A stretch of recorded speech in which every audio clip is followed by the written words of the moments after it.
One autumn evening, a young merchant named Haruto was returning home through a quiet mountain village. As the last light faded, he noticed a woman standing alone beneath a maple tree. She wore a white kimono, her long black hair stirred gently by the wind, and although she smiled kindly, something about her felt strangely out of place. The forest around her had fallen completely silent. She introduced herself as Aya. No one in the village seemed to know where she had come from. But over the following weeks, Haruto found reasons to meet her again and again.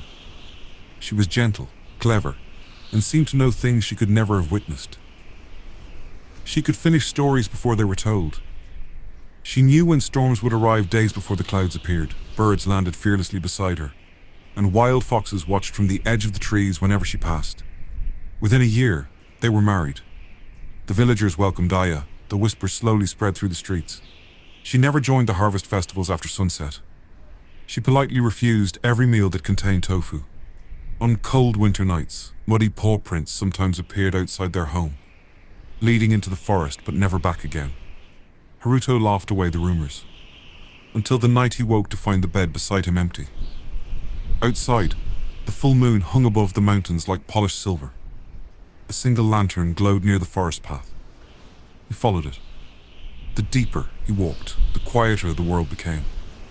Even the insects had stopped singing. Then he saw her, standing in a moonlit clearing. Aya was surrounded by half a dozen foxes with brilliant white coats. She spoke softly in a language Haruto had never heard. As she lifted her hands, shimmering tails of golden light slowly appeared behind her. 1 became 2, then 5, then 9. The foxes bowed. Haruto stumbled backward, snapping a dry branch beneath his foot. The clearing fell silent. Aya turned toward him. For a brief moment, her face remained the same woman he loved. Then it changed. Her eyes glowed like molten amber. Her smile became impossibly knowing. The 9 radiant tails vanished, leaving only the woman standing beneath the moon. "I hoped," she whispered, "you would trust the stories less than your own eyes." The next morning, Aya was gone. Inside their home, nothing had been taken. Her clothes remained folded neatly beside the bed. Her favorite hairpin rested on the windowsill. Only one thing was missing. Every photograph, every painting, every sketch that had ever shown her face had become blank, as though she had never existed.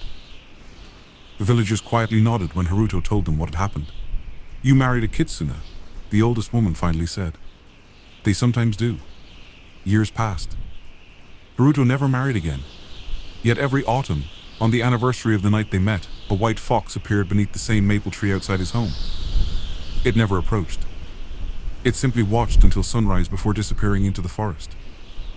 The villagers warned their children never to follow it. Some believed the fox was mourning. Others believed it was waiting. Then, many years after Haruto's death, travelers began telling an even stranger story. They claimed that if someone wandered through those mountains with a lonely heart, they might meet a beautiful woman beneath the maple tree just as the sun disappeared behind the hills. She would smile. She would ask if they had lost their way, and if they answered yes, they would always find their way home. But no matter how many times they returned to thank the mysterious woman, the villagers would simply point toward the forest. "There has never been anyone living there," they would say. "Only the fox." Perhaps that is why the Kitsune remains one of Japan's most enduring legends.